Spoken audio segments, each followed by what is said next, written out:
tokoka kombo na yo na âge?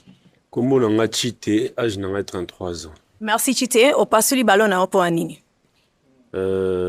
D'abord, na banda na mama kombo nani? Pierrette. Mama Pierrette. Azaki toko makasi. A belle de taille, belle de figure, belle de belle. Agitoko. Sauf que, à nous l'avons 10h, 11h. Mon yassemi mutawi na lobi vérité yé pongi pour katana 11h, 12h na la muki. Siko nzela bongo rando. Wano sukula bana baki classe ntongo yo tina bango yo mobali ya mobali ndo sala ngo po ya lali. Poso ise lamuka no atikanga. Atikanga. Bana out. Bana ngamo bondo swana. Donc déjà aza fenea et simbati. Merci Pierrette.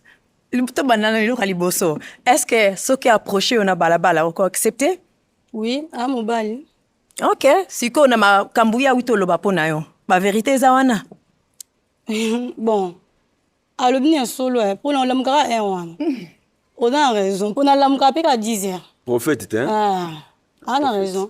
Babenga da. O baya ba jam balo yo. Mo so bali yo. Salra nyonso. Dans anu konjoka. Et si mat. Ok, merci. Toko ka kombo na yo na âge na yo? Merci. Kombo na ngai Chité, âge na ngai 33 ans.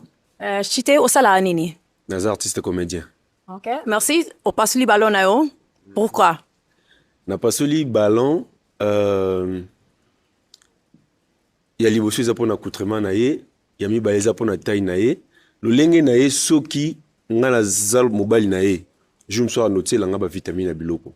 Ba vitamine? Il faut na koma munene na ko na zabe na zabe nza boui. Siko nga avec skinny na boui c'est bon. Hein? Ok. Ah, bon, ça c'est bon. Donc là Pentbund. Ok, merci. Azali ba choix ya ba garçon lingaka. Non, Aza artiste. Ok. Moi, j'aime pas les artistes. Adiembeli ba artiste fort pour un beau garçon bazana ça. Il y a des mille artistes. Il y a des mille artistes. Artiste va tenter